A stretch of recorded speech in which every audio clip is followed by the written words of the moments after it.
สบายดีพบกันปกติตามเคยกับซ่องพ่อคำเพียรชาแนลซ่องนี้รวมสาระความบันเทิงแต่งเองฮ้องเองไปตามสภาพการบ้านเมืองตามสถานการณ์ความเป็นจริงที่เกิดขึ้นอยู่ในสังคมฝากเป็นกำลังใจกดไลค์กด Subscribe เพื่อติดตามและกดกระดิ่งแจ้งเตือนเพื่อบ่ให้พลาดโอกาสรับฟังเพลงที่แต่งออกมาใหม่มื้อนี้บ่ได้ฮ้องเพลงมื้อนี้จะพาพี่พาน้องมากินซอย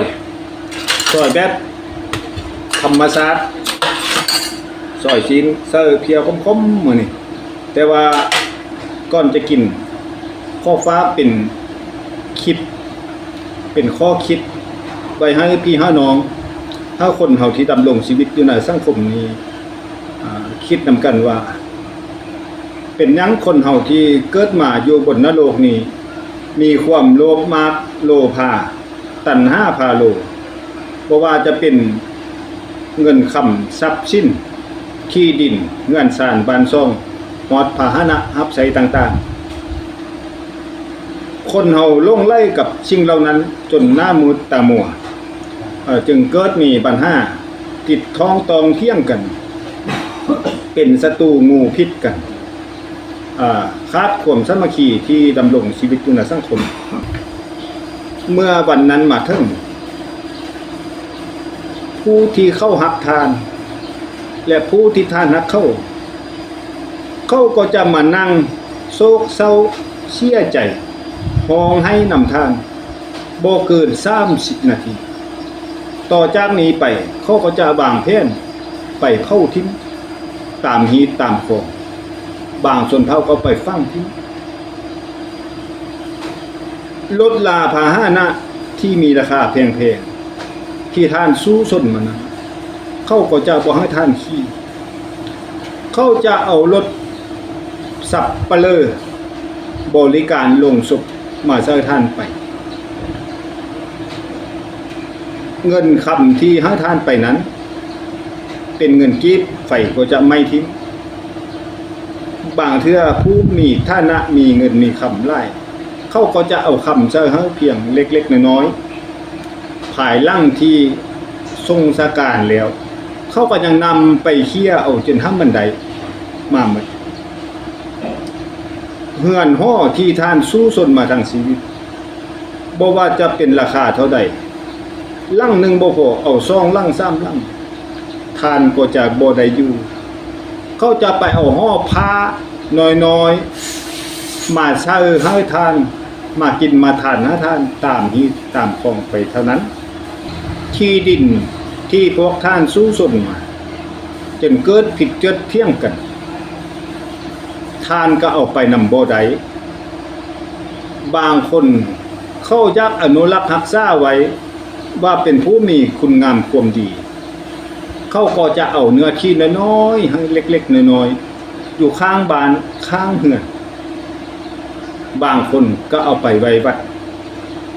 อยู่แจ้งวัดแจ้งว่าหายแห้งไปกว่านั้นลูกหล้านเขาก็ไปโยนทิ้งลำคลองไล่ไปแล้วก็จบดินที่ทานสู้สนมาจนเป็นท้อยเป็นความเป็นศัตรูงูพิษขนาดนั้นก็เอาไปนำบ่ได้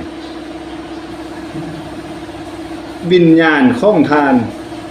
ที่เข้าเชื่อถือกันว่ามีจริงเข้าก็ยานกลับขึ้นมาห่อมาเฮือนของทานเขาก็ได้เอาพระสงฆ์องค์เขาเจ้ามาสูดมากันมากดบ่ให้วิญญาณนั้นเข้ามาเฮือนของทานที่ท่านได้สู้สนมาทางชีวิตนั้นจังสันข้อฟ้าเป็นข้อคิดให้พวกที่โลภมากโลภะตัณหาพาโลคนสมัยซุมือนี้อยากให้มาแข่งขันกันอายุยืน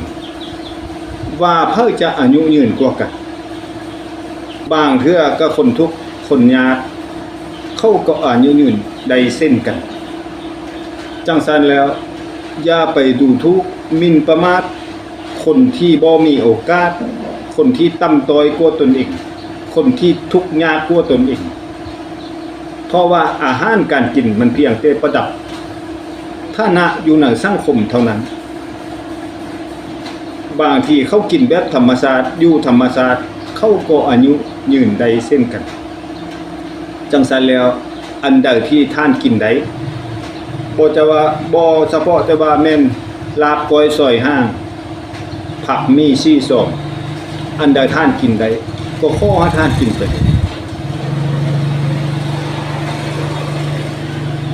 อันใดกินบ่ได้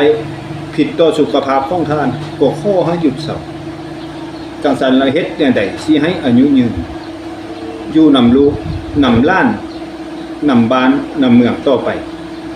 จังซั่นแล้วคลิปนี้ข้าพเจ้าก็ขอฝากไปถึงพวกที่โลภมากโลภะตัณหาพาโลจนลืมไปเรื่องการอยู่การกินเสียดายเบียร์เสียดายเงินบ่อยากอยู่อยากกินอยากเก็บทรัพย์สมบัตินั้นทนไว้เพื่อบรรปลายในชีวิตแล้วบ่ฮู้ว่าตนเองจะจากไปเมื่อใดจังซั่นมื้อนี้ข้าพเจ้าจึงได้มาเฮ็ดคลิปซอยชีนขอโทษนำหลายๆเด้อผู้ที่บ่กินดิบและบ่มักกินซอยชีนถ้าผู้ใดมักแล้วก็มาแซ่บๆนำกันเลยแต่สิ่งที่ขาดบ่ได้ก็คือเหล้าดองยากามักหมอกไทยใจเพิ่นเอิ้นว่ามักไทเน่าแต่พี่น้องทางฝั่งไทยเพิ่นว่าเอิ้นว่ามันมักผาดามกินเป็นยกเป็นอย่างแก่ขาวอันใดกินได้เฮาก็กินอันใดกินบ่ได้เฮาก็หยุดพ้นเพื่อสุขภาพของเฮาเองอยู่แบบพอเพียงบ่อิจฉาบังเบียดเพิ่นมันจะกินกับม่วน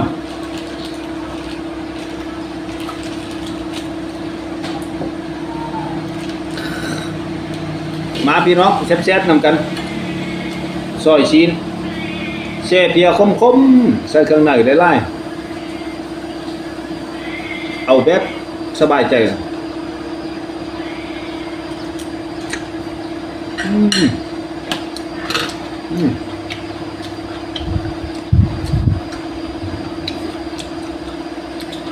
ข้มตำลับแช่เพียดนๆชีนจะกรอบแล้วก็พอดีครับโอ้คำใหญ่ๆเลยพี่น้อง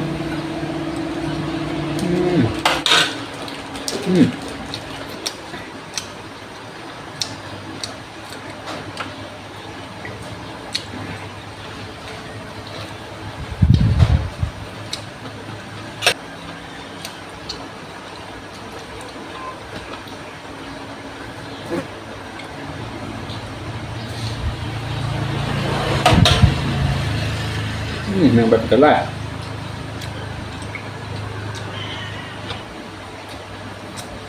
ชีวิตคนเฮาเลือกเกิดบ่ได้แต่ว่าเฮาเลือกกินได้เลือกดำรงชีวิตได้สำคัญอยู่ที่จิตใจเฮาจิตใจเฮามีความสงบเฮาอยู่ซะก็สงบจิตใจเฮามีความมุ่นชื่นอยู่ซะมันก็มันก็ชื่น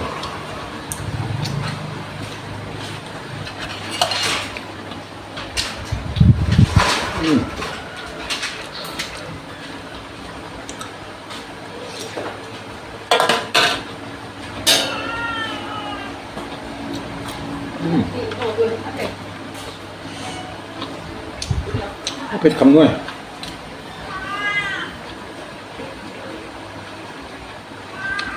แมวก็ให้กินน้ำ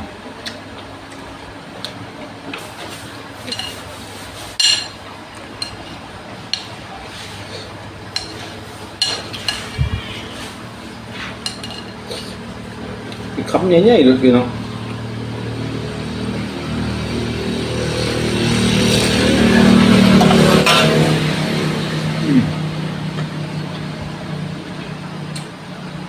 เงินก็อยู่ใกล้กับเส้นทางรถก็แล่นไปเล่นมาบกคัดบางทีก็นั่งอัดเพลงนั่งห้องเพลงอยู่ก็มีปัญหาข้าพเจ้าบ่แม่นคนเสียองค์ค่าประเภทใดเป็นคนป่วยโดยพยาธิมาทรมานหาเป็นอัมพาตได้ที่รอทุกวันนี้แต่บ่ยอมท้อถอยบ่ยอมแพ้สู้กับชีวิตเอาจนทุ่ง วินาทีสุดท้ายคลิปหน้าก็จะต้มไก่เป็นตัวมากินสุพี่สุน้อง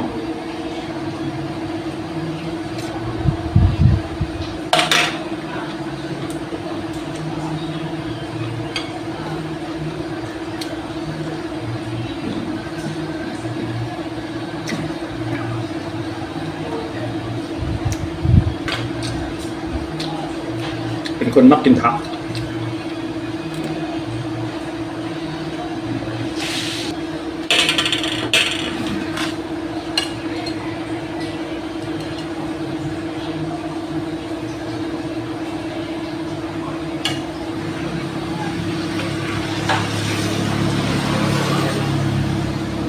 เติมจอกหนึงเป็นคู่โบราณเพิ่นว่ากินเหล้าจะให้มันคาดคู่อัดเราเขาเพิ่นว่า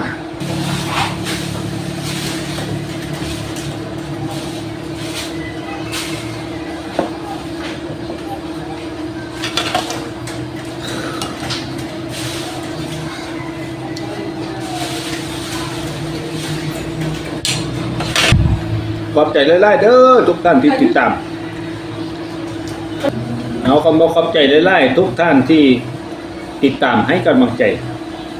เบิ่งสุดกกสุดปลายขอให้พวกท่านมีสุขภาพแข็งแรงปราศจากโรคภัยไข้เจ็บมีผลสำเร็จในหน้าที่การงานอายุมั่นคงยืนยาวนานนำลูกนำร่างต่อไปขอขอบใจ